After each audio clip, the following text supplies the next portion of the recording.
안녕하십니까. 이 시간은 붓다나라 열린불교대학에서 강의하는 불교란 무엇인가를 강의하는 시간이 되겠습니다. 일반적으로 이제 불교가 무엇인지를 이야기하면 불교 개론이라고 할 수가 있겠는데, 저는 이 시간에 그러한 그 불교 개론에 대해서 전반적인 이야기를 하려고 합니다. 먼저 이 시간에는 이제 삼기에 대해서 하겠는데, 앞으로 이 강의는 예전처럼 교수가 혼자 하는 강의가 아니라 함께 강의를 듣는 학생들을 상대로 해서 질문도 받고 서로 대담을 하는 형식으로 강의를 진행하려고 합니다. 그래서 이번 강의에 함께 참여하게 될 학생들을 소개해 올리겠습니다. 먼저 우리 현지선 씨. 네, 현지선입니다. 아유, 감사합니다. 감사합니다. 그리고 문수영 씨입니다. 네, 문수영입니다. 네, 안녕하세요. 앞으로 이제 재미있게 네. 또 여러분들이 솔직하게 이해가 잘 안 되는 부분이 있으면 그때그때 질문을 해서 또 재미있고 좋은 강의가 되도록 합시다. 네. 네. 이번 시간은 첫 시간이기 때문에 3기를 주제로 해서 이제 강의를 하겠는데요. 3기는 본래 절에서 법회를 하거나 행사를 할 때 부처님과 부처님의 가르침, 그리고 부처님의 가르침을 따르는 공동체에 대해서, 수행 공동체에 대해서 우리가 거기에 돌아가서 의지하겠다라고 우리의 어떤 그 다짐을 표현하는 의식입니다. 근데 이 3기는 우리가 왜 하는지, 3기가 도대체 어떤 의미가 있는 것인지, 또 불보, 법보, 승보를 삼보라고 하고, 이 삼보에 대해서 귀경하는 것을 보고 3기라고 하는데, 이 의식에 내재되어 있는 여러 가지 의미, 이런 것들을 이 시간에 살펴보려고 하는 것입니다. 좀 책을 읽어오셨죠? 네. 예. 네.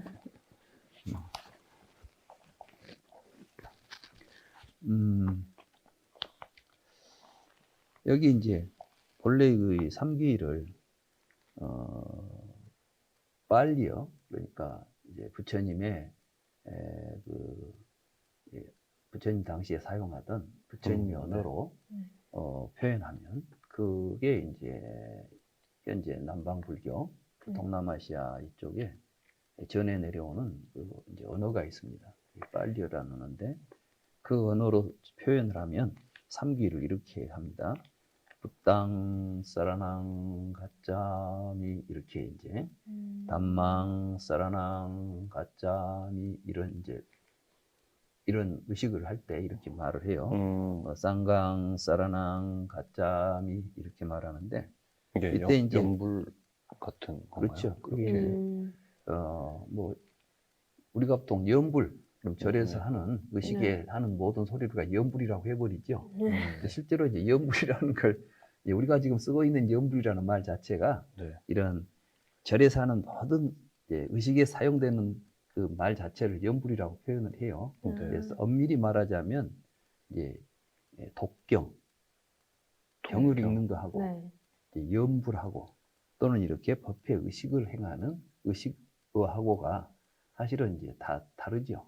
근데 우리는 이제 그냥 통속적으로 절에서 스님들이 연불한다, 이렇게 하면 절에서 모든 법요를 할 때 스님들이 하는 모든 소리를 연불이라고 표현하고 있지만, 본래 연불은 나무아미타불, 관세음보살, 이렇게 부처님의 명호를 외우거나 또는 마음속으로 부처님을 생각하는 걸 연불이라고 그러고, 이런 건 이제 3기 의례, 3기를 하는 예식, 또 예식에 우리가 하는 이제 말하자면 그 음률에 맞춰서 하는 노래가 되겠죠. 3기가.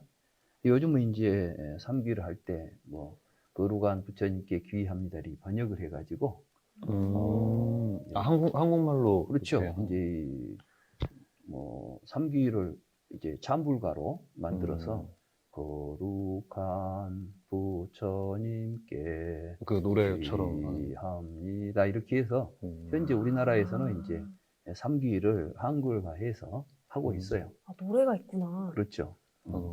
근데 이제 여기는 옛날부터 전해 내려오는 삼귀는 이렇게 똑같은 말인데 붓당 사라낭 가짜미 이렇게 이제 해서 붓당 단망 쌍강인데 붓당은 이제 붓다를 목적격으로 쓰면 붓당이 되는 거예요. 단마를 또 목적격으로 쓰면 단망이 되고 상가를 목적격으로 쓰면 쌍가. 그래서 이제 붓다에게 간다. 가짜미라는 것은 영어로 말하면 고라는 뜻이에요. 그리고 이제 사라낭이라는 것은 그게 이제 피난처. 그러니까 붓당 사라낭은 동격이죠. 그래서 이제 같은 이제 의미를 갖죠. 붓다가 곧 사라낭이죠. 붓다라고 하는 사라낭으로 저는 갑니다. 단마라고 하는 사라낭으로 저는 갑니다. 상가라고 하는 사라낭으로 저는 갑니다. 이런 이제 의미가 되겠는데 여기서 이제 중요한 건 불법성, 부처님, 또 부처님 가르침, 부처님의 가르침을 따르는 수행 공동체 여기를 피난처라고 부른다는 거예요. 피난처. 그리고 우리는 그 피난처로 이제 가겠습니다라고 시작한다는 거예요. 사라나 요게 피난처. 그렇죠. 사라나가 이제 피난처죠. 사라나. 그러면 왜 불교에서는 자꾸 뭐 피난처로 가자 하느냐? 네. 그럼 피난처로 간다는 것은 우리가 평화롭고 뭐 문제가 없을 때 피난처를 찾아가지는 않죠. 그죠. 그렇죠. 우리는 뭔가 문제가 있으니까 피난처를 가려고 하는 거 아니에요. 맞죠. 전쟁이 나가지고 뭐 폭탄이 쏟아지니까 방공호를 찾아간다거나 네. 이런 게 피난처인데 네. 또는 막 홍수가 나가지고 막 물이 쏟아져 내리면 높은 산꼭대기로 올라간다거나 이런 게 이제 피난처란 말이지. 근데 왜 불교는 처음부터 뭐 피난처로 가겠다고 할까? 여기에 이제 불교의 근본적인 이 현실 세계에 대한 그 관점이 이제 있다고 볼 수가 있어요. 붓다는 우리가 살고 있는 우리 중생계, 우리 일반 사람들이 살고 있는 세계가 매우 위험하다고 진단하고 있어요. 이제 뭐가 위험하냐 그럼 우리가 볼 때 별로 위험하지 않죠. 뭐 전쟁이 난 것도 아니고 뭐가 위험합니까? 그런데 이제 부처님은 우리는 위험한지도 모르고 살고 있다는 거야 지금. 뭘 모르고 있습니까? 그럼 죽는다는 거예요. 전부 죽게 돼 있다는 거예요 지금. 근데 그 죽음을 피할 생각을 안 하고 산다는 거예요. 이제 한번 생각해 봅시다. 우리는 안 죽을 사람 있어요? 없죠. 그래, 누구나 다 죽어가고 있어. 네. 그런데 살면서 이 죽음 문제를 우리가 해결해야 되겠다. 어떻게 피해야 되겠다. 이런 생각을 안 한다는 거예요. 또 하나, 모두들 다 행복한 것처럼 보이지만 알고 보면 내면 속에 항상 고통이 항존하고 있다는 거예요. 항상 우리는 이제 괴로움이 있다는 거예요. 네. 여러분들은 공감합니까? 네. 뭔가 좀 불안하죠. 네. 확실하지는 않아도 좋아. 그런데 하여간 나의 삶 속에서 끊임없이 우리는 뭔가 불안하기도 하고. 근데 그게 좀 궁금한 게 이게 어떤 뭐랄까 사건 때문에 불안함을 말씀하시는 건지 아니면은 그냥 진짜로 아무런 뭐 연유 없이 그냥 불안함을 느끼기도 하잖아요. 그런 걸 이야기하시는 거냐 아니면 다 통틀어서 이야기하시는 건지 좀. 여기서 이제 붓다가 말하는 괴로움은 네. 일반적인 하나하나의 사건 때문이 아니라 네. 우리들에게 근본적으로 존재하고 있는 그 뭐가 있다는 거예요. 근데 그게 뭐냐면 사실은 죽음과 연관되어 있다는 거예요. 죽기 때문에 우리는 불안한 거예요. 만약에 우리에게 죽음이 앞으로는 절대 죽지 않는다고 한다면 네. 사실 우리 삶에 있어서 불안이라는 거는 나올 까닭이 없어. 그죠. 누가 총으로 위협을 해도 총 맞아도 안 죽는다는데 내가 왜 불안해하고 있어? 그죠. 괜찮잖아. 그죠. 안 먹어도 안 죽는다는데 뭐 때문에 내가 직장을 구하려고 해? 그럼 사실 젊은이들은 요즘 막 직장도 구해야 되겠고 근데 알고 보면 원인이 없는 것처럼 우리는 생각하고 있지. 왠지 나도 모르게 막 불안해. 그런 것 같지만 붓다가 깨달아서 우리에게 가르쳐준 바에 의하면 사실은 죽음 때문에 우리는 괴로워하고 있다. 그러니까 본능적으로 좀 약간 유한한 존재라는 걸 약간 느껴서 불안감이 있다? 약간 이렇게 이해하는 게 맞나요? 근데 이제 우리는 네. 보통 옛날 이야기를 하면 그냥 본능이라고 생각하죠. 네, 생존 본능, 네. 아, 생존 네네. 본능 이렇게 이야기하지만 생존 본능이라는 게 본능이 아니라 사실은 본능이라고 하면 우리는 어쩔 수 없다는 거 아니야. 네. 원래부터 우리에게 가지고 있는 그건 우리가 본능이라 해버리면 결정적으로 모든 인간은 그 본능을 가지고 있으니까 네. 해결하려고 할 필요가 없어.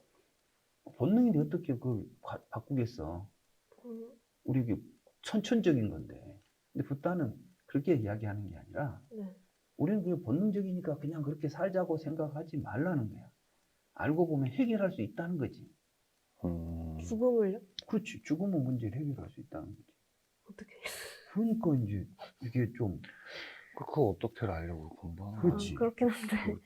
그 불교는 이제 바로 그럼 죽음이 뭔가에 대해서 한번 우리가 생각해 볼 필요가 있다는 거예요. 근데 우리는 사실 죽는 것이 두렵긴 하지만 죽음이란 무엇인가 이걸 물어본 적은 없어.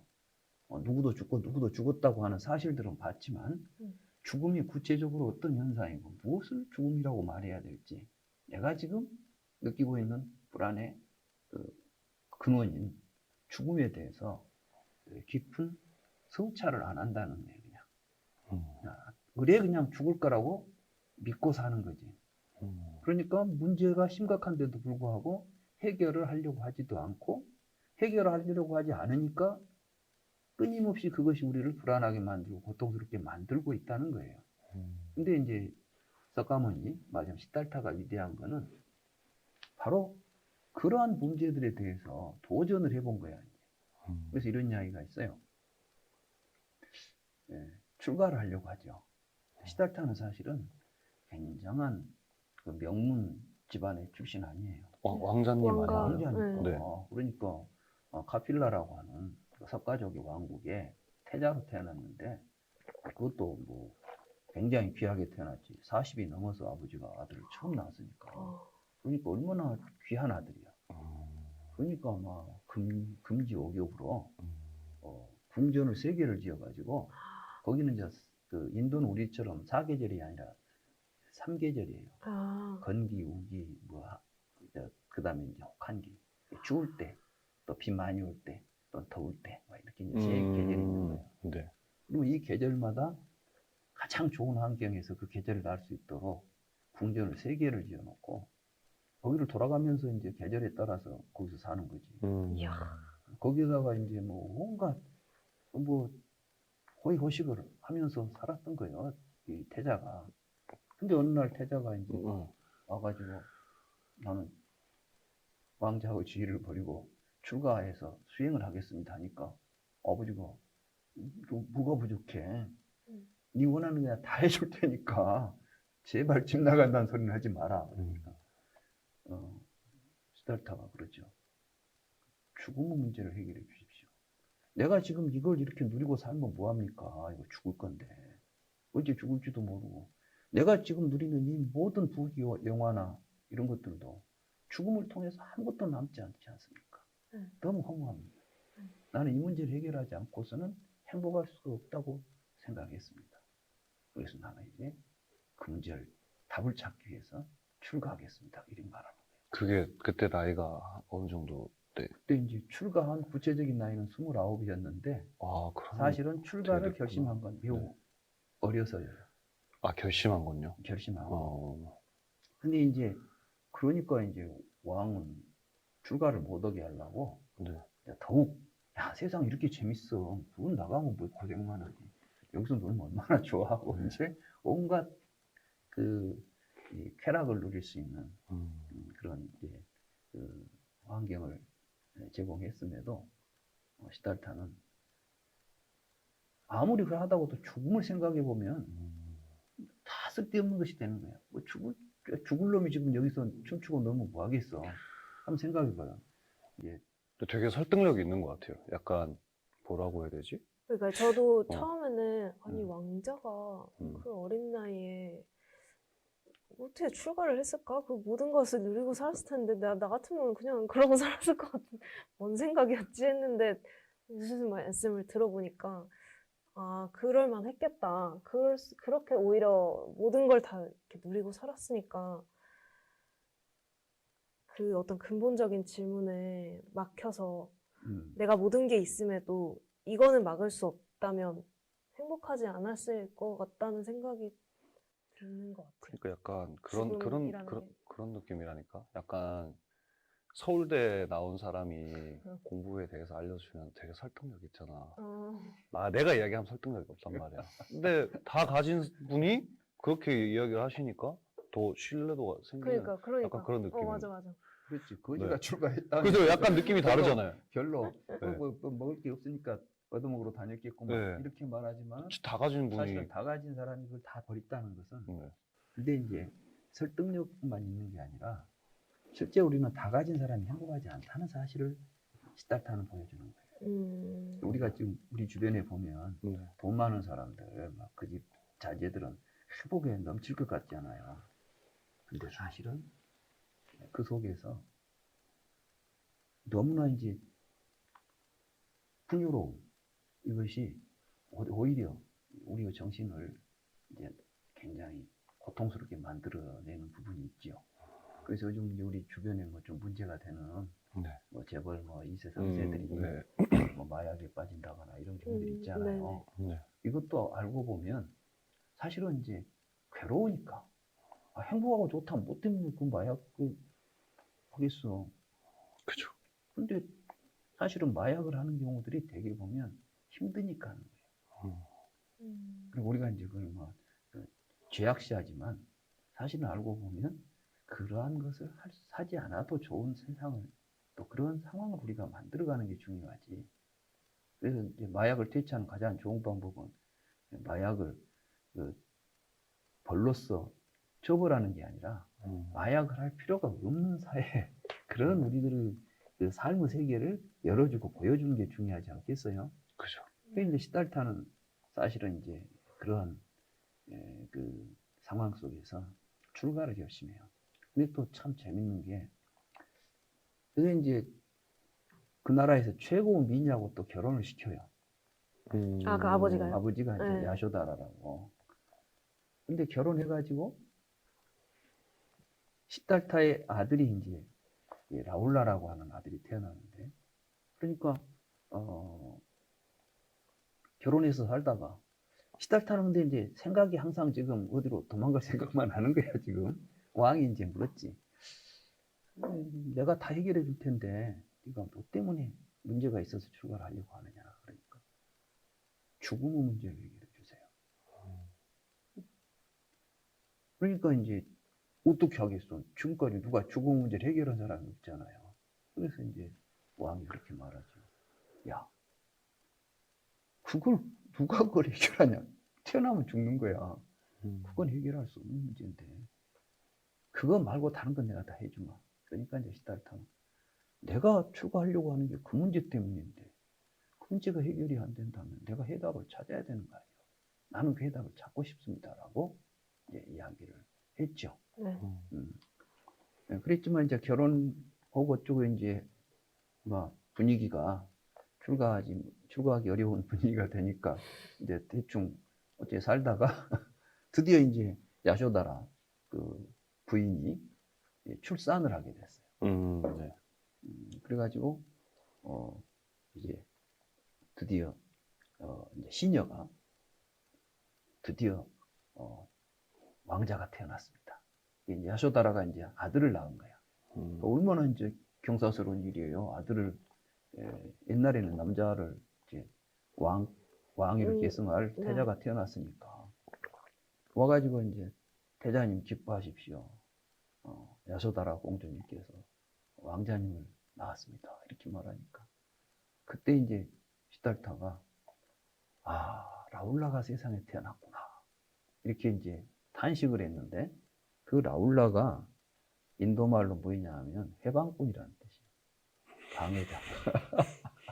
그러니까. 자기 아들 보고 방해자란 이름을 지은 거예요? 근데 이제 이름을 지은 게 아니라 그냥 지금 출가를 해야 되겠는데 아들이 태어났으니 이놈을 놓고 출가를 하려고 생각하니까 너무나 이제 가슴이 아픈 거지. 이게 자기를 붙잡고 있는 방해자로 이제 내 출가를 방해하는 애가 세상에 나왔구나라고 말한 거예요. 사실 그 말 속에는 이제 태어난 아들에 대한 인간적인 사랑이 또 있는 거죠. 사랑이 없다면 뭐 방해할 것도 없지. 근데 이제 사실 부모가 자식에 대해서 갖게 되는 사랑은 형언할 수가 없는 거예요. 앞으로 우리가 이제 여러분들도 이제 자녀를 낳아보면 알겠지만은, 근데 그럼에도 불구하고 시달타는 내가 이 뭐랄까 조그마한 사랑에 얽매여서 이 큰 문제를 포기해서는 안 되겠다. 그래서 그날 얼굴도 안 보고 출가를 해버렸어요. 그러니까 이제 시녀는 가가지고 왕자님이 처음 태어난 태자님께서 이 왕자님을 라울라라고 불렀습니다. 그래가지고 그냥 이름이 라울라가 되어버린 거야. 아버지가 부른 이름이, 처음 부른 이름이 인도에서는 그랬나 봐. 그러니까는 라울라는 평생 이름이 라울라. 방해꾼이라는 이름으로. 그리고 이제 뒤에 가서는 사실은 그 가족사를 보면 재밌는 게, 그러고 이제 부처님은 출가해가지고 6년 만에 드디어 이제 죽음 문제를 해결해요. 6년밖에 안 걸리셨어요? 이제 29년 동안 살아오면서 생각했고 또 학문을 다 공부했는데 이제 그 문제에 대해서 적극적으로 출가자로서 이제 가서 수행도 하고, 그 당시 인도 브라만교, 이제 뒤에 가면 당시의 인도 사상을 이야기할 때 살펴보겠지만, 그 당시 인도에가 굉장히 고도의 철학들이 발전해 있었어요. 그러한 것들을 통해서 이 문제에 대해서 종교적이고 철학적인 다양한 또 수행 이런 걸 통해서 이 문제를 해결하기 위해서 치열하게 이제 접근하죠. 그걸 이제 우리가 보통 말하면 수행한다고 말하는 그런 이제 6년 동안 그런 과정을 거쳐서 드디어 부다가야에서 이제 그걸 깨달았어요. 그게 연기예요. 연기. 이제 뒤에 우리가 지금 불교란 무엇인가에서 우리가 다룰 내용들은 바로 이제 그런 내용들을 알아야만 이게 불교구나 이렇게 이제 말할 수 있지 않겠어요? 그래서 이제 7년 만에 다시 고향에 돌아왔어요. 다가 그때 이제 야쇼다라가 라울라 보고 야속했겠지. 얘 나니까 아버지가 돼가지고 얼굴도 안 보고 도망가 버리고. 이게 이제 그때 이제 라울라는 7살이 됐잖아요. 근데 생전이지 아버지 얼굴도 못 보고 컸겠지. 궁궐에 들어오니까 야쇼다라가 라울라한테 저분이 내 아버지다. 너는 가서 아버지한테 재산을 상속받아 와라. 이런 게 재산이 뭐가 있겠어. 거지로 돌아다니는데 부처님은. 그러니까 이제 야쇼다라가 야속해가지고 당신 그렇게 다니면서 응? 아들한테 상속할 재산도 없이 그게 뭐요? 하고 이제 항의성으로 아들을 이제 보냈겠지. 이게 이제 라울라는 7살짜리가 뭐 알겠어. 가서 아버지 저에게 상속을 해 주십시오. 그러니까 그렇구나. 그리고는 이제 라울라를 데리고 가서 그냥 머리를 깎아버렸어. 그래가지고 이제 7살 때 출가를 해요. 그러니까 라울라는 부처님이 이제 내가 너에게 줄 재산은 이런 깨달음 진리다. 너도 이걸 깨달아서 살아야 된다 하고 준 거지. 그래서 이제 7살 때 출가를 하고, 그래서 이제 훌륭한 이제 성자가 되지요. 뒤에 부처님 10대 제자가 가운데 훌륭한 제자 가운데 한 사람이 돼요. 아무튼 이런 붓다. 붓다는 도대체 이제 붓다가 문제가 삼았던 게 뭐였냐면 죽음. 죽음은 바로 우리들은 모든 불행, 불안, 고통 이런 것들의 뿌리. 그걸 이제 해결하려고 했고, 근데 아직 그걸 해결하지 못한 사람들 입장에서 본다면 가장 우리가 지금 시급하게 해야 될 문제가 뭐냐? 죽음의 문제를 우리가 해결하고 살아야 된다는 게 이제 불교의 기본 핵심이에요. 죽음이란 무엇인가를 정확하게 알고 살자는 거예요. 그래서 이제 불교 공부를 통해서 우리는 죽음의 실상을 좀 알아야 된다. 우리는 사실 죽음이 두렵기도 하지만 굉장히 막연해요. 그죠. 죽음이 뭐지? 그래서 이제 죽음에 대한 관점들이 다 달라. 기독교인들은 죽으면 죽어서 천당 간다고 생각해. 그러니까 죽음은 천당을 가는 과정이지 뭐. 그렇잖아. 어떻게 보면 그러니까 죽음을 통해서 이 생에서 저 세상으로 간다. 이런 생각으로 하면 이제 죽음은 이 세상의 정으로 가는 거죠. 근데 또 뭐 그런 걸 종교를 믿지 않는 사람은 죽으면 그만이다.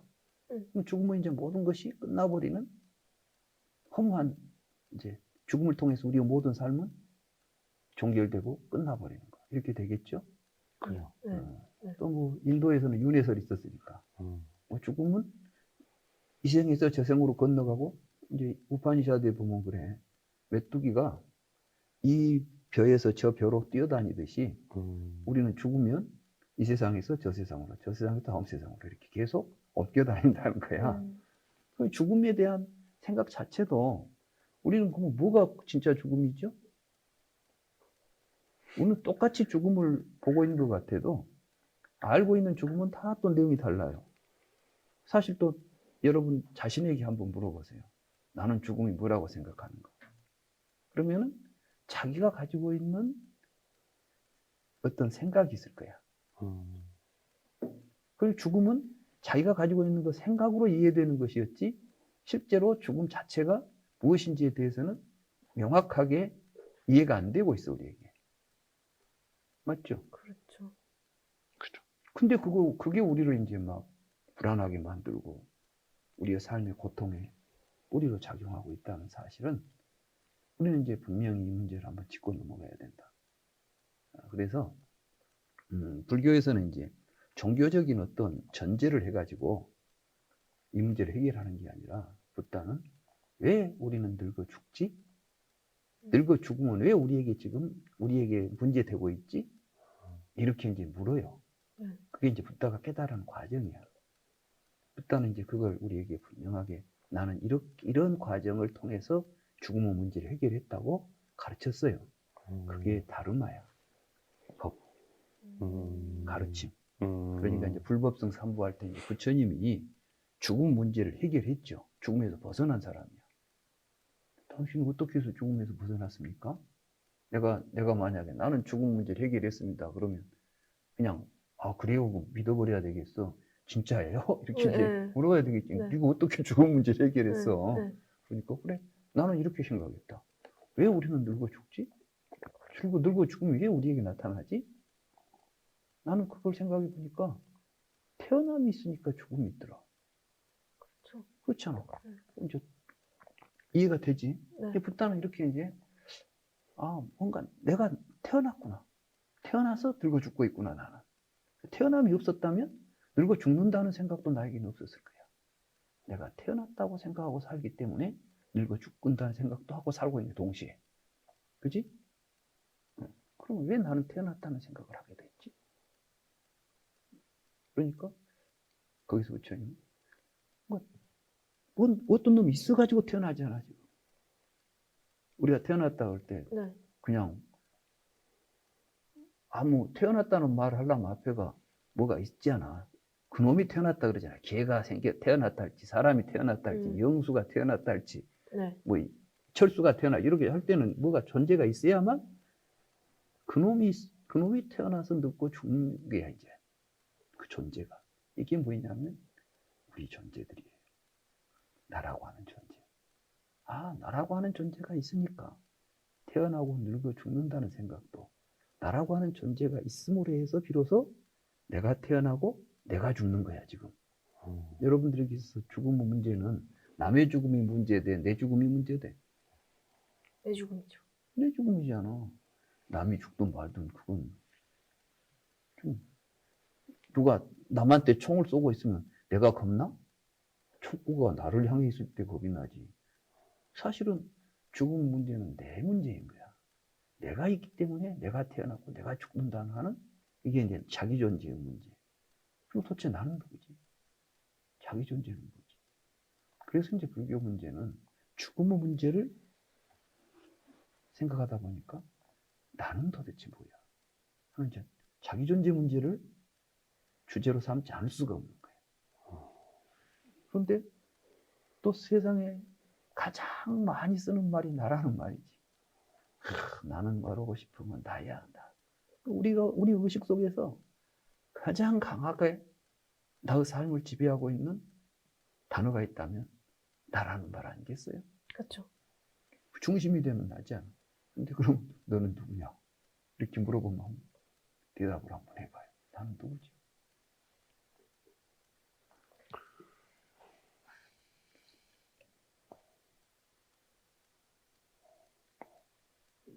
나는 나. 아직까지 그 나에 대해서 설명을 해온 사람이 단 한 사람도 없어. 그래서 나라는 가장 뚜렷하게 나의 삶을 지배하고 있는 말이면서도 사실은 우리는 가장 모르고 있는 존재가 나인 거예요.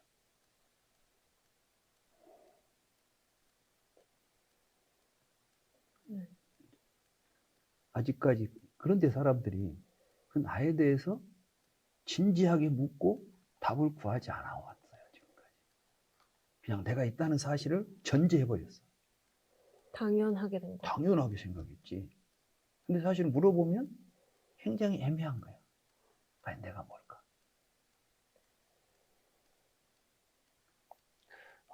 어렵네. 근데 이제 붓다는 어려워. 그 나라고 하는 것이 구체적으로 5가지가 있다는 생각을 하게 돼요. 이게 굉장히 치밀한 사유를 했죠. 그러니까 우리는 나는 뭐냐? 멍하니 나라는 단어 하나만 놓고 나는 뭔고 하고 있으면 답이 안 나오지. 네. 붓다는 이제 구체적으로 한번 내가 어떨 때 나라는 단어가 사용되는가를 봤어. 네. 우리가 책 그러면 책이라는 말은 책이라는 이런 대상을 향해서 책이라는 말이 사용되죠. 네. 그렇잖아. 네. 그와 마찬가지로 나라는 단어가 있으면 나라는 단어가 무언가를 지시해야만 의미가 있어. 책이라는 말은 있는데 책이라는 단어가 지칭하는 대상이 없으면 책이라는 말은 무의미한 말이죠. 그죠, 그죠. 미안해. 네. 아무것도 없는 데다가 뭐 헛소리야 그냥. 그게 뭔데 그러니까 아무것도 없어. 나는 그냥 소리 질렀어. 근데 우리는 책 그러면 그 헛소리가 아니야. 그냥 책 이게 있으니까 이렇게. 그런 것처럼 우리가 나라는 말이 의미가 있으려면 구체적으로 우리가 나라는 말을 사용할 때 그 나가 지칭하는 것들이 있을 거란 말이죠. 그죠. 내가 지금 우리 지선 씨를 이렇게 딱 보니까 왜 나를 보세요? 이렇게 말할 수 있죠. 네. 그때 나는 뭘 의미해요? 교수님. 아니 이게 이제 본인이 지금 내가 지선 씨한테 지선실로 봤어. 그러니까 아니 교수님 왜 나를 왜 보세요? 이렇게 말할 때 나라는 말을 했잖아요. 네. 그때 이제 지선 씨가 나라는 말을 통해서 지시하고 있는 게 있잖아. 내가 지금 지선 씨 얼굴을 보고 있으니까. 제 얼굴. 그렇지. 얼굴이 나지. 네. 근데 얼굴뿐만이 아니라 얼굴을 포함해서 제 이렇게 몸? 몸을 네. 통해서 형성되어 있는 이러한 모습. 이걸 이제 우리는 나라고 부르는 거예요. 누가 이제 이렇게 때리면 왜 나를 때리세요? 그럴 때는 내 몸. 내 몸을 또 나라고 부르고 있잖아. 이게 나야 사실은. 그죠? 오케이. 몸. 어. 몸 하나. 이 첫째가 이제 몸인데 근데 이 나라고 하는 말이 딱 그것만 있으면 간단하지. 네. 쉽게 말하면 너는 누구냐? 내 몸이 나요. 딱 이렇게 말할 수 있잖아. 네. 근데 이제 그렇질 않아 우리는 또. 만약에 네. 오늘 이렇게 강의를 하니까 네. 좀 어때요? 재밌어요? 아니면 재미없어요? 재밌게 듣고 있어요. 재밌게 듣고 있죠? 네. 그럼 누가? 내가. 오늘 나 참 재밌다 그러잖아. 네. 즐겁다. 네. 그때는 그럼 즐거운 놈이 나잖아 지금. 그렇죠. 네. 오늘 나 참 즐거워요. 오늘 나 참 재밌어 이렇게 말하잖아요. 네.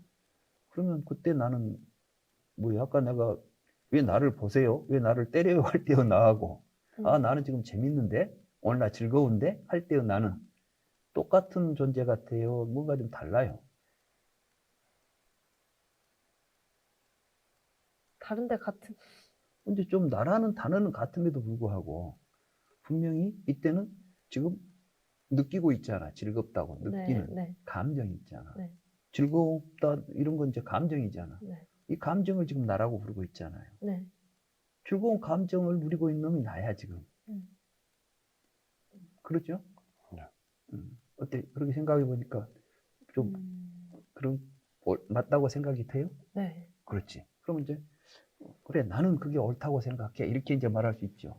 네. 그럼 그때 나는 또 나라는 말이 쓰지 않았던 아, 내가 이렇게 생각한다.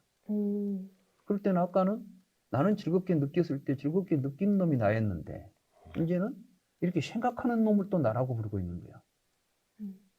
그죠? 네. 이제 이렇게 해보니까 좀 불교 공부에 관심이 좀 가요? 네. 그리고 이제 관심이가 앞으로 내가 앞으로 불교 공부 좀 해보고 싶은데 이런 생각이 일어났다고 이제 한다면 네. 그때 나는 뭐이냐면 또 불교 공부를 하고 싶어 하는 내가 있잖아요. 아까는 즐겁다, 괴롭다고 느끼는 내가 있었고 이제 또 옳다, 그르다, 뭐 이것이다, 저것이다 생각하는 내가 있었는데 뭐 이걸 해야 되겠다, 저걸 해야 되겠다고 욕구를 가지고 어떤 의욕을 가지고 뭔가를 행동하려고 하는 주체로서의 나를 지금 그런 걸 나라고 지금 우리가 부르고 있었죠. 네. 네. 지금 내가 벌써 네 가지, 몇 가지나 나왔어? 3개. 여기다가 이게 뭐였죠? 뭘 하고 싶다. 의지, 아, 그게 의지. 의도. 어떤 의도. 우리가 이제 뭘 행동하려고 하는 자기 욕구, 욕망이 모든 이제 욕망. 우리 의지는 욕망하고 연결돼 있잖아. 네. 내가 뭘 하고 싶어 하는 의욕, 네. 이런 것하고. 그걸 또 나라고 부르고 있잖아요. 그 다음에 이제 이거 책이다, 이거 무엇이다고 보면서 이걸 보고 분별하고 의식하고 인식하는 놈이 있죠. 내가 봤어. 이렇게 말하잖아. 네. 네. 인식하는 주체를 나라고 부르잖아요. 이걸 이제 의식이라고 부르잖아요. 네. 이걸 또 나라고 부르는 거예요. 그러니까 사실 우리가 나라고 부르고 있는 단어를 나의 존재를 구체화시키면 이 5가지로 집약이 돼요. 이게 이제 우리가 일반적으로 말하면은 신체, 감정, 의지, 신체, 감정, 이성, 의지, 의식 이렇게 보통 이제 철학에서도 그런 걸 있기 때문에 근데 지금까지는 어떻게 생각했냐면 많은 이제 철학이나 이런 데서 인간은 신체를 가지고 있고 그 안에 정신이 있는데 그 정신의 기능 가운데 이제 감각적으로 지각하는 기능 또는 뭐 사유하는 기능, 의도하는 기능, 인식하는 기능 이런 기능들을 갖추고 있을 것이다. 그게 우리 안에게 실제하고 있을 것이다. 그리고 이제 서양에서는 뭐 인간은 이성적 동물이다 이런 말들이 나왔죠. 인간은 이성을 가지고 있어. 다른 동물들은 이성이 없어. 그게. 이런 식으로 이해해 왔어요. 그런데 붓다는 이런 것들이 우리들이 지금까지 자아의식 속에 형성되어 있는 그러니까 나라는 말을 우리가 사용하면서 실제로 보면 이 5가지를 나로 취하고 있다는 거예요. 나로 붙잡고 있다는 거지. 계속 나라고 생각하고 있다는 거죠. 그래서 이제 나라고 하는 존재는 이런 걸 취함으로써 나타나고 있구나 이렇게 이제 말한 거예요. 그래서 이제 그 과정을 연기법적으로 말하면 노사는 왜 있을까? 붓다가 이제 사유한 과정이에요. 그래서 이것은 생이 태어남이 있으니까 늙어 죽음이 있다. 왜 태어남이 있을까? 존재가 있으니까. 나라고 하는 존재가 있으니까 태어남이 있다. 그럼 나라고 하는 존재는 왜 존재하고 있을까? 그걸 나라고 취하고 있었을 뿐이다. 이제 이 말은 뭐냐면 사실은 내 몸은 태어나서 죽을 때까지 지속적으로 존재하는 내가 아니에요. 근데 우리는 내 몸이 태어나서 죽는다고 생각하죠. 그러니까 태어나서 죽을 때까지 나로 취하고 있는 놈이 있는 거야, 사실은. 내 몸을. 또 생각도 그렇고, 감정도 그렇고 의식도 그렇고 다 그래요. 근데 영혼. 알고 보면 내 몸은 태어나서 지금까지 한 번도 동일한 상태를 유지한 적이 없이 계속 변이 와버렸어. 어렸을 때 몸 없어져 버렸죠. 네. 새 몸이지 지금 내 몸은. 우리가 음식을 먹고 새롭게 내 몸은 날마다 새로운 세포가 교체되고 있잖아. 그러니까 사실은 존재하고 있지 않아. 내 몸이 태어나서 지금까지 존재하지 않고 있다고. 근데 그걸 그동안 존재했던 모든 내 몸의 형태를 내가 취해가지고 내가 있다라고 하는 자기 존재화 시켜놨기 때문에 그놈이 태어나서 죽을 때까지 있으면서 고통을 겪는다고 지금 보고 있는 거예요. 그러면 음. 동물은 음. 약간 그런 거 생각을 못 하잖아요. 그럼 걔네들은 그러니까 고통스럽지 않을까요? 동물들이 고통스럽지 않지는 않겠지만은 네. 인간들처럼 내일을 걱정하고 뭐 이래야 되겠다 근심 걱정하고 살지는 않을 것 같아요. 다만 이제 배고프면 밥 먹으러 가야지. 이게 이제 굉장히 본능적으로 그야말로 그러니까 이제 동물하고 사람의 차이가 있어요. 근데 걔네도 항상 죽음이라는 그 본능에 피해서 살잖아요. 그렇지. 잡아먹히지 않으려고 숨어 지내고 뭐 이렇게 위장을 한다든지. 근데 죽음이라는 게 이제 존재가 있기 때문에 그치. 삶이 있고 죽음이 있어서 이게 고통스럽고 무섭다 이렇게 말씀을 하셨는데 그럼 걔네는 어떻게 그러니까 뭐라고 질문을 해야 되지? 그렇지. 좋은 질문이에요. 근데 여전히 모든 생물들은 네. 그 점을 알고 있어. 모든 생물들이 자기가 인식되고 있어요, 사실은. 인간처럼 뚜렷하게 자기가 인식되지는 않아도 그걸 왜 아냐 하면은 지가 먹고 있는데 딴 놈이 오면 그놈 먹으려고 몰아내지 않아. 네네. 그러면서 또 지 새끼는 지가 또 돌볼 줄 알고. 이것들이 전부. 근데 이제 붓다는 생명 중에서 가장 지혜로운 생명이 사람이야. 네. 사람도 그렇게 사는데 다른 동물들도 그렇게 살 수밖에 없어, 사실은. 그러니까 이 생사는 인간에게만 있는 게 아니라 그래서 이제 불교에서는 그걸 중생이라고 불러요. 생명을 가진 모든 것들이 아직 무지의 상태에서 저렇게 살고 있다는 이야기를 하는 거거든. 근데 이제 우리는 지금 뭐 다른 동물들 처지를 이야기할 게 아니라 그쵸. 그냥 내 문제가 지금 시급하다니까. 그래서 이제 불교에서는 사람 문제를 다루고 있어요. 사람 문제를 다루고 있지. 근다고해서 뭐 걔는 열애다 그거 아니야. 다른 동물들도 마찬가지인데 다른 동물들은 인간과는 다른 의식 구조 속에서 이제 자아가 형성돼 있겠죠, 내가. 그것이 인간하고는 층이 다르겠지. 그래서 그걸 극단은 이제 개라고 그래요. 축생개하고 인간개는 달라, 개가.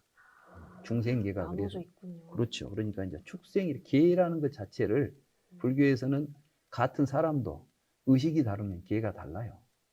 그러니까 붓다의 세계하고 중생의 세계는 의식의 차원이 달라.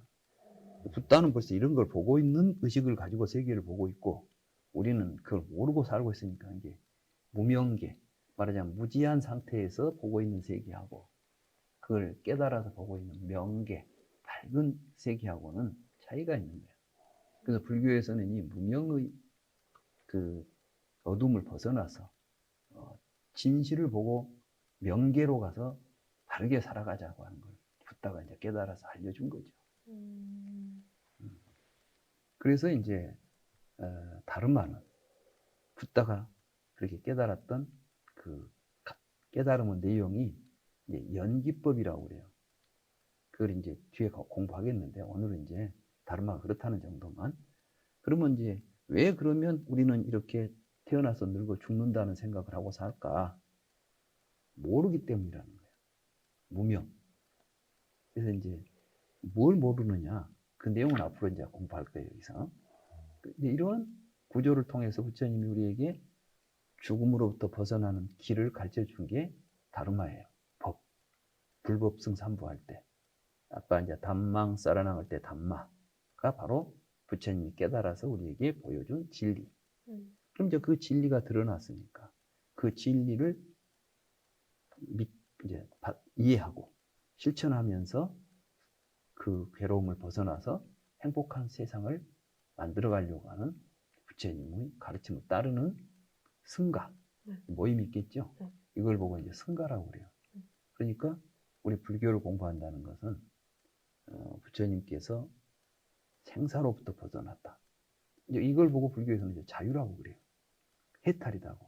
왜냐하면 우리가 구하는 사실은 자유의 문제. 우리 모두 자유롭고 싶죠. 자유롭다는 것은 뭘 의미하냐면 자유롭게 살고 싶다는 거죠. 근데 우리의 자유를 가장 크게 구속하는 게 뭐예요? 사실은 죽는 거예요. 만약에 죽지 않는다면 누가 나를 구속할 수 있겠어, 없겠어? 우리가 막 잡아다가 죽인다고 하니까 아이고 살라고 어쩔 수 없이 하는 것이지. 네. 근데 이 죽음의 문제를 정말 해결한다면 그게 이제 그걸 진정한 해탈이라고 봐요. 불교에서는. 그래서 그 죽음으로부터의 자유, 이게 가장 큰 자유다. 이 자유를 얻은 붓다가 세상에 있었다는 거예요. 그러니까 그 붓다를 그거를 우리가 피난처로 삼아야 된다. 부처님이 지금 안 계시지만, 부처님이 굉장히 강조했던 게 있어요, 시달타가. 자기는 인간이라는 거예요. 지금까지 어떤 종교의 창시자들이 인간이라고 자기를 스스로 나는 여러분들과 똑같은 인간입니다. 이렇게 말한 사람이 거의 없죠. 아니라고 해도 나는 뭐 신의 아들이요. 나는 신의 명령을 받고 온 사람 이렇게 말했지. 나는 너희들과 달라. 그러니까 내 말 들어. 이렇게 보통 종교는 이제 그래서 그걸 신성이라고 하잖아요. 절대적 권력 또는 권위를 주지 않아. 근데 붓다는 나도 인간이고 여러분도 인간이다. 내가 깨달았으니 여러분도 깨달아야 된다. 이렇게 해서 깨달으려고 붓다 같은 깨달음을 주기 위해서 가르친 거야. 그러니까 이건 이제 붓다처럼 깨닫기 위해서 공부하는 거예요. 불교 공부는. 불교를 부처님 믿으려고 공부하는 게 아니라 그러니까 굉장히 다르죠. 우리가 지금까지 다른 종교하고의 이제 차별성이 뭐냐면 불교는 그래서 그게 이제 피난처라고 말하는 게 이거예요. 나는 지금 생사를 못 벗어나 가지고 생사에 지금 쫓기고 있잖아. 내가 어디로 가서 이걸 해결해야 되겠어? 일단 다급하니까 그걸 깨달아서 그걸 해결한 사람이 있다는 사실을 우리가 믿고 거리에 그쪽으로 가가지고 그분이 가르쳐준 가르침대로 가르침을 받아들여서 그 가르침대로 실천하는 사람들하고 함께 그걸 실천하자. 이게 이제 삼기의 기본 뜻이에요. 그러니까 막 믿고 뭐 외부의 어떤 대상에다가 믿고 가는 게 아니라 가장 확실한 실체에다가 이게 믿음은 사실 알고 보면 이 세상에 믿음이라는 것이 믿는다는 말 자체가 상당히 언어적으로 보더라도 믿음의 대상은 실체가 없어요. 실체가 있으면 믿음이 안 돼. 기독교 그 신학에 보면 믿을 수 없으니까 믿는다라고 돼 있어. 믿을 수 있는 걸 믿는 것은 믿음이 아니라는 거야. 기독교의 신앙에 있어서 믿음은. 그러니까 뭐냐면 이제 그런 이야기가 나와요. 처녀가 애를 낳는다는 건 믿을 수 없다는 거야. 그죠? 네. 여러분 주변에서 누가 나는 처녀인데 애를 낳았습니다를 믿겠어? 아니겠죠. 그런데 동정녀 마리아가 예수를 낳았다는 것은 믿어야 돼, 안 믿어야 돼? 우리 상식적으로는 못 믿겠지. 그런데 그걸 믿는 게 신앙이야. 그 말은 역으로 바꿔 말하면 뭐냐면 믿을 수 없는 사실이 아닌 사실을 사실이라고 믿어야만 되는 게 또 신앙인 거야. 죽은 사람이 다시 살아났다는 것은 믿을 수 있어, 없어? 없잖아. 죽으면 끝이. 어떻게 죽은 사람이 또 살아나? 근데 부활을 믿어야 된다는 거야. 그러니까 거기는 아까 이제 우리가 말한 피난처는 내가 지금 막 급히 뭘 피해야 되겠는데 가상적으로 만들어 놓고 그 속에 들어가 있으면 피난이 되겠어, 안 되겠어? 안 되지. 비가 오는데 주여 뭐 비를 좀 비를 안 맞게 해주십시오. 그런다고 해서 나만 비가 안 맞을 수 있냐 이거야. 내가 피난을 하려면은 반드시 비를 맞게 해주든 무엇을 맞게 해주든 그 나의 그 공경을 내가 피할 수 있는 것이 실제 해야 돼. 그런데 부처님 이제 삼보는 실제 하는 거야. 붓다도 있었죠? 인간 붓다가 사람인데 사람이 해낸 일이야. 사실이야. 그러니까 그것이 우리가 이제 의지할 수 있는 귀처가 되는 것이고 그 깨달은 진리가 있다. 그 진리는 지금도 그대로 작용하고 있는 게 우리 삶 속에서. 그 다음에 그걸 통해서 그런 깨달음을 구해가고 있는 단체가 있다. 신행단체가. 거기에 내가 의지한다는 거야. 그러니까 이제 불교는 그냥 그 믿음의 대상으로 가는 게 아니라 확실한 것에 대한 확신을 가지고 거기에 가서 내가 직접 온몸으로 체험하고 있는, 체험이 가능한 종교죠. 삼보에 비한다는 것은. 그렇지만 그냥 믿은 것은 사실은 우리가 믿는다는 것은 없으니까 안 보이니까 믿는 거예요. 그냥 있다고 믿자 그 말이에요. 누가 나보고 그러죠. 야, 날 좀 믿어줘. 그 말은 뭐예요? 나한테 지금 확실하게 그 사람한테 나에게 지금 1,000억이 있습니다. 그러니까 지금 내가 돈이 좀 부족하거든.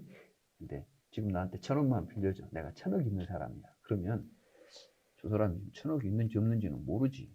근데 내가 그때 뭐라냐 믿어요. 이렇게 말해요. 있는지 없는지는 모르지. 근데 내가 진짜 1,000억을 갖다 갖고 있어. 여러분들이 알고 있어. 근데 나 지금 급히 무엇이 필요한데 1,000억만 빌려. 좀 이따 내가 10,000원 줄게. 그러면은 뭐 저기 있는 돈을 보고 있는데 믿고 말 것도 없지. 그냥 줄 수 있지. 이래처럼 믿음은 사실은 안 보이고 실체가 없을 때 나오는 단어예요. 근데 알고 보면 믿을 필요가 있어 없어? 없죠. 알아버린 다음에는 믿을 필요가 없지. 그러니까 믿음이라는 것은 끝까지 믿어라 그 말은 뭐냐면 끝까지 실체는 안 보여준다는 이야기야. 실체는 없다는 이야기 한마디로 말해서. 그러니까 이제 종교적인 믿음을 보면 죽을 때까지 실체 없는 것을 믿으라 하고 죽은 뒤에는 아무도 모르게 되어버리지. 그러니까 천당이 있습니다라고 하는데 본 사람도 없고 가본 사람도 없어. 믿어야만 돼 이게. 이런 것들이 지금까지 이제 우리의 삶 속에서 종교라는 이름으로 우리가 좀 어려웠고 힘들 때 그냥 막연하게 믿음 속에서 해결해 왔던 거예요. 시달타는 그런 것들을 자기는 믿고 갈 수가 없다고 반발한 거지. 부처님 당시에도 자이나 다른 여러 가지 종교 사상 가운데는 힌두교의 그 전신인 브라만교는 브라만 신이 세상을 창조했다. 똑같아 기독교 교리하고 거의 똑같은 그 맥락을 가지고 있는 신앙이 있어요. 근데 붓다는 과감하게 내가 직접 봐야 되겠다. 그런 이제 그런 말들을 해요. 그래서 브라만 사상가들하고 이야기하면서 그러면 너한테 그런 말을 가르쳐준 네 스승은 브라만이 있다고 했다는데 브라만을 본 적이 있느냐? 이렇게 묻는 거야. 없다고. 언제 하나님 본 적이 있느냐? 이렇게 묻는 거지. 네 조상을 대대로 올라가서 어떤 누가 봤다 하더냐? 아무도 본 적 없어. 다만 있다는 말만 전해오지. 근데 어떻게 그걸 믿고 있느냐? 나는 지금 여기 오면 누구에게나 보여줄 수 있다. 우리가 왜 무지로부터 고통을 느끼고 있는지를 깨닫게 해줄 수 있다. 이게 이제 붓다가 우리에게 했던 가르침의 핵심이에요. 그래서 우리는 이제 삼기를 할 때 그냥 무조건 막 불법성 삼보에 귀합니다가 아니라 내가 정말 죽음이라고 하는 가장 근원적인 괴로움에 봉착해 있다. 이걸 우리가 해결해야 된다. 그러기 위해서 나는 그 죽음을 해결한 붓다와 해결의 길을 말해준 가르침과 그걸 통해서 실제로 이제 역사 속에서 보면 많은 사람들이 이제 붓다의 가르침을 통해서 그 문제를 해결해 가지고 훌륭한 스님이 되고 조사가 되고 많은 이제 글들을 남기고 하잖아요. 그래서 그러한 상가에 내가 돌아가서 그 속에서 나의 삶을 새롭게 한번 만들어 보겠다. 이런 이제 다짐이 삼기라고 할 수가 있습니다. 그래서 나는 삼기를 붓다는 자유를 상징하는 것이고, 단마는 평등을 상징한다. 왜냐하면 그 가르침에 의해서 누구나 다 깨달을 수 있다는 가르침이니까. 부처만 되고 우리는 부처 못 된다가 아니라, 일단은 나는 이렇게 생각했다. 그래서 여러분도 이렇게 생각해 보라고 말했으니까. 그런 가르침을 가지고 살면 자유롭고 평등한 사회 속에서 평화가 온다. 그래서 부다는 이제 굉장히 그 평화를 강조했습니다. 그래서 사실 누가 이제 물었어요. 부처님한테.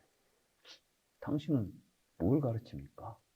이렇게 물으니까 나는 세상에 어떤 누구와도 다투지 않고 사는 방법을 가르치고 있습니다. 요즘 우리 사회가 그 갈등이 엄청 심하죠. 네. 세대 간의 갈등도 있고, 서로 이제 요즘은 보니까 또 이 네, 성별 갈등. 성별 간에도 또 갈등이 있어가지고, 뭐 남자들은 여자들을 또 여자는 남자를 막 서로 이렇게, 이런 것들도 굉장히 심각하더만. 성별의 갈등도 있고, 또는 정치적으로 서로 이제 대립이 되는 거. 요즘은 또 대선이 가까우니까 이런 갈등. 그보다는 이제 그런 갈등이 있으면 우리는 행복할 수 없다는 거예요. 그래서 이제 그걸 상가라고 그러죠. 상가를 이제 아까 말한 그 불법성 삼보 가운데 이건 이제 화합이라고 그래요. 화합. 그래서 가장 중요한 건 서로 같이 화합하는 게 이제 상가의 기본 덕목이에요. 상가에서 가장 죄악시하는 것은 상가의 화합을 깨는 거예요. 말하자면 서로 이렇게 화목하는데 거기서 막 진실이 이런데 막 해가지고 우리 어떻게 보면 이제 막 서로 진실이 돼. 내가 참이라고 하면서 서로 싸우잖아요. 근데 이제 참이라고 하는, 우리가 이제 거짓을 가지고 살자는 이야기가 아니라, 우리가 참이라고 주장하는 것은 알고 보면은 전부 다 자기 입장에서만 보면 다른 것을 용납하지 못하는 참이 등장해요. 그러나 서로 이게 아까 이제 나라고 하는 어떠한 틀을 벗어나서 전체를 보고 있으면 그런 것들이 사라지게 돼 있어. 그래서 이제 이 상가에서는 이렇게 함께 할 규율을 만들어요. 이게 이제 율이야, 율. 법령 같은 이제 그 계율이 있잖아. 살생하지 마라, 도둑질하지 마라, 거짓말하지 마라 이런 게 있잖아요. 이게 가장 기본적인 공동체가 함께 실천해야 될 하나의 그 윤리형을 통해서 화합하는 것, 이런 걸 이제 상가라고 그러죠. 그래서 이제 나는 삼보에 귀의하는 것은 우리 인간이 자유롭고 평등하고 평화롭게 살려고 하는 가장 기본적인 우리 인간들의 그 소망이 그 속에 내재해 있다. 그런 의미로 사실은 이제 여기 삼기에 대해서 썼던 것이죠.